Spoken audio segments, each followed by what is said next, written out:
all of you. This is Natalie, and you are watching Witches of the Moon. This week's topic, as you are probably aware, is blood magic. Now, this was kind of a tough video for me to do because falling at the end of the week, the topic's pretty much covered by the end of the week. So bear with me while I muddle through my thoughts here because I want to give some of my perspective. First off, I want to say if you have not watched Amethyst Moon's video from Monday, please go back and do that before you watch this one. She presented an excellent explanation of some of the cautions in working with blood magic, do's, don'ts, that kind of thing. I do want to give a little bit, excuse me, of my personal perspective on the topic. Now, a lot of people are kind of nervous about discussing blood magic because there's a lot of negative press that goes along with blood magic, and I'm just gonna say that don't believe everything you see or read or hear in Hollywood or from Hollywood, around Hollywood, or anything like that. Many of you know that it is widely held as a tenet in our faith, if you want to call it that, our religion, that your Atme should never draw blood.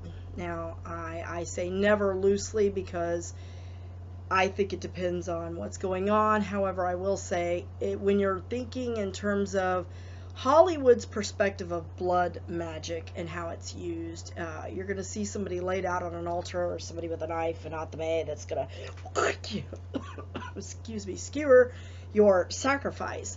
Now, I want to make a statement here because I'm trying to think of the best way to phrase this. Anytime you are using something that is an essence of a person, whether it be blood, fingernails, hair, urine, semen, spit, earwax, I mean, any kind of fluid that may come from the body or any kind of thing that may contain that DNA material, you are in an essence making a sort of sacrifice or a bonding. Now, I want to get you all as viewers away from the idea of Hollywood's idea of a sacrifice or a Judeo-Christian idea of a sacrifice where you are slaughtering something for the purpose of your magic or your ritual or whatever you're doing. I do not feel that death is necessarily that death and blood magic coincide, and usually it doesn't. In our practices, typically it does not. We're not talking about sacrificing an animal and using its blood in your magic and da da da da da. And I think Erin covers that fairly well. She makes the statement that any blood magic that you do, you should do with caution, and it should be your blood that you're using. You shouldn't use the blood of other people unless you have their consent, and you should be cautious because of diseases and so on and so forth.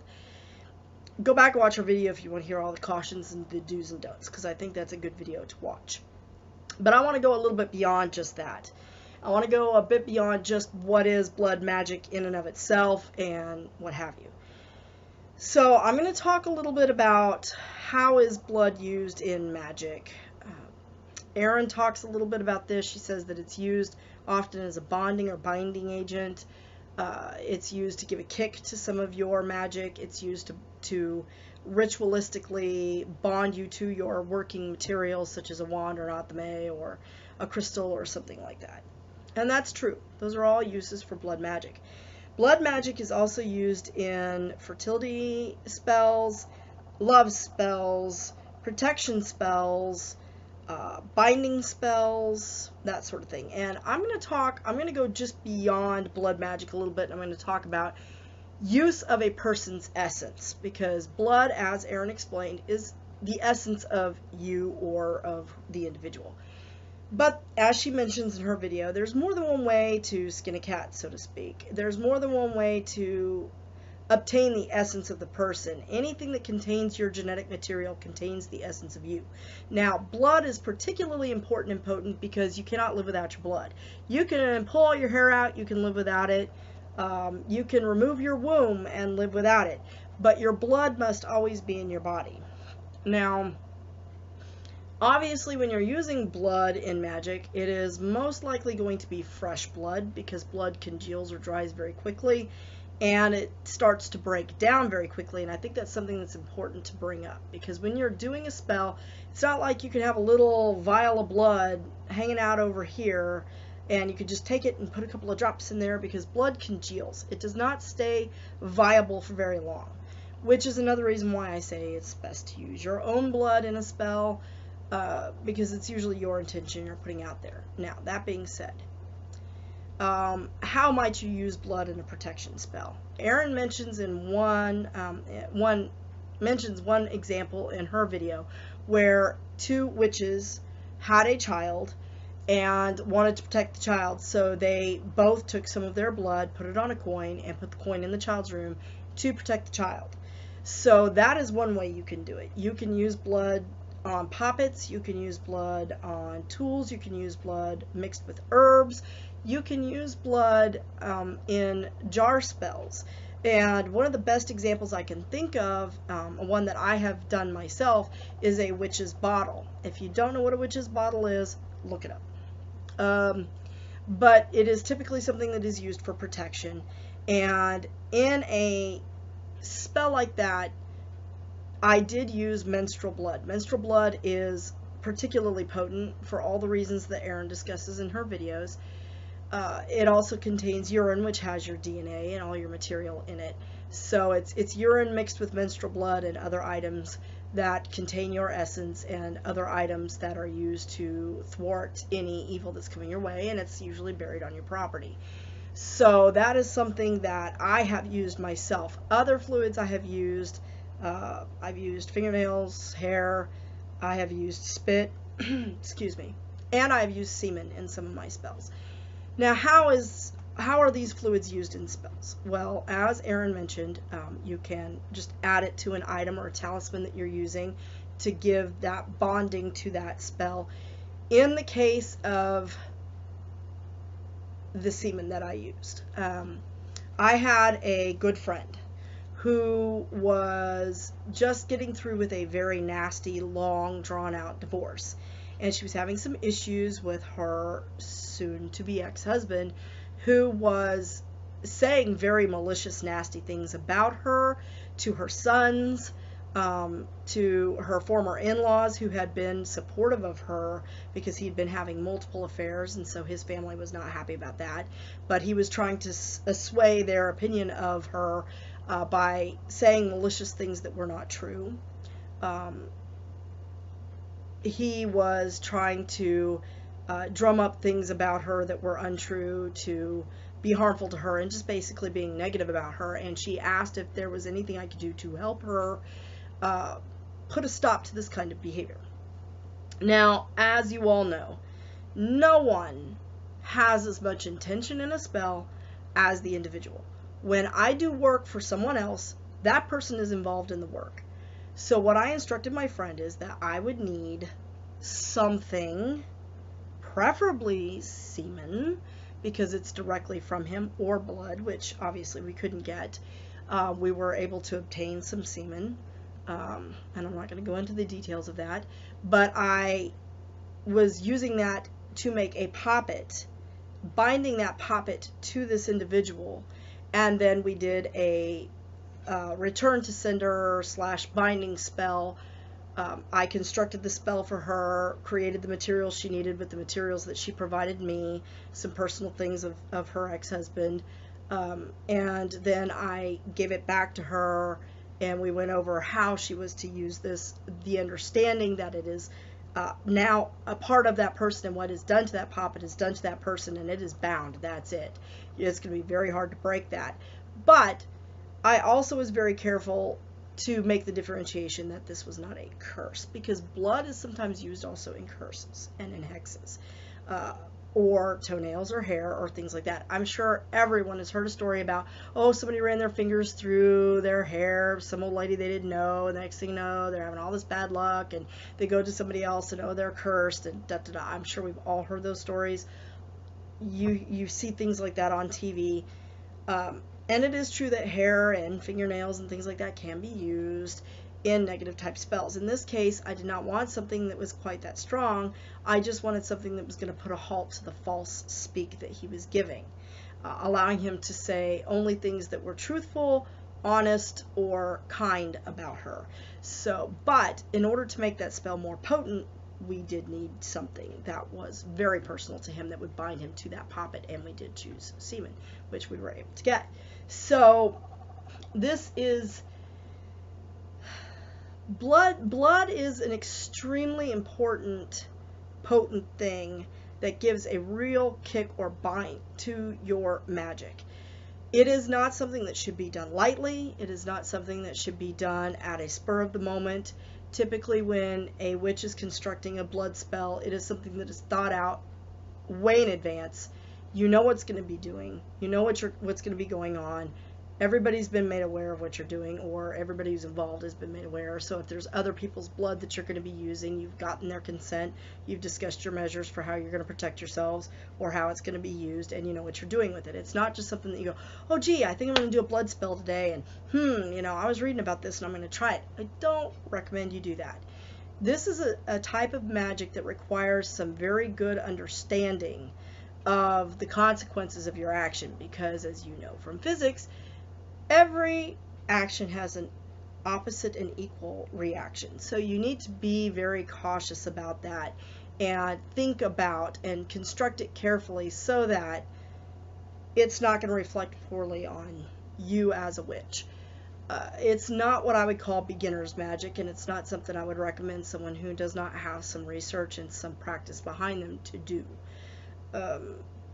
Other ways that blood or other essences are used are, like I said, in love spells. And again, I would not recommend, just as Aaron says, you don't want to be bound to somebody forever and ever and ever. So you want to be certain that if you are doing a love spell and you're using blood in a love spell, you're using it responsibly, that it's something where you're saying, you know, this love that we already have, keep it alive, what have you, something like that.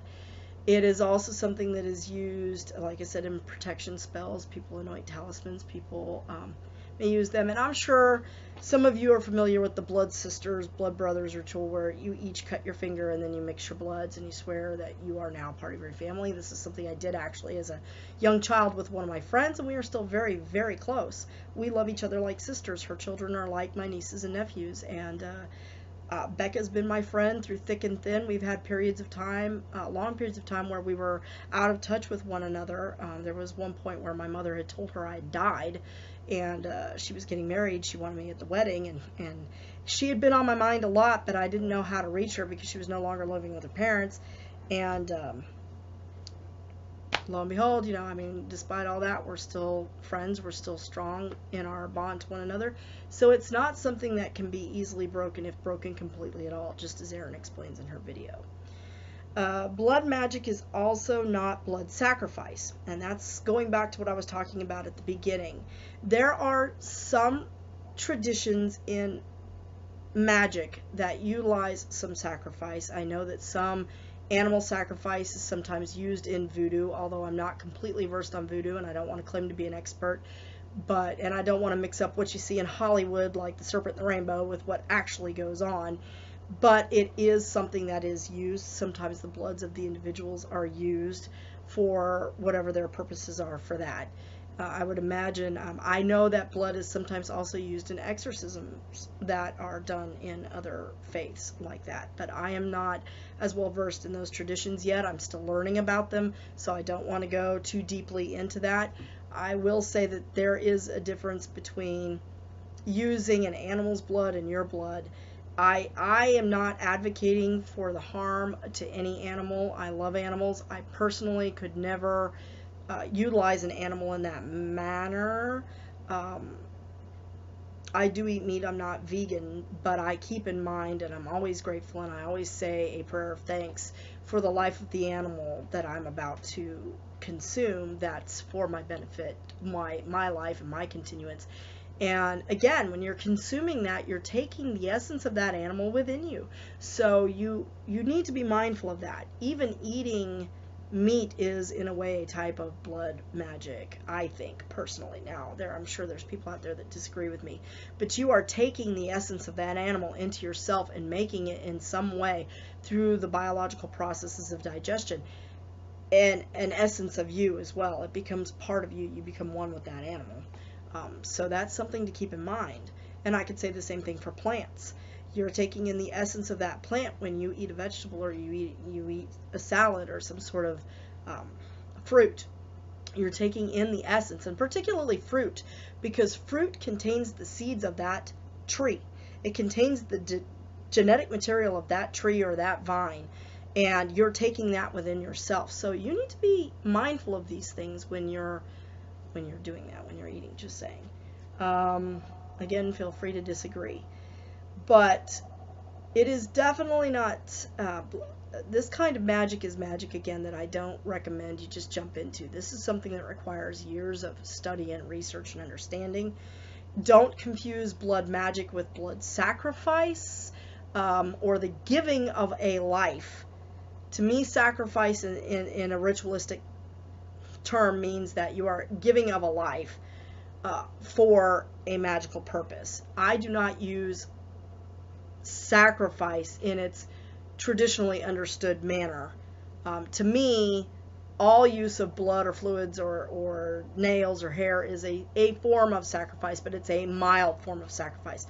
I do not involve the giving of life completely, the complete life or the taking of a life in my ritual practice.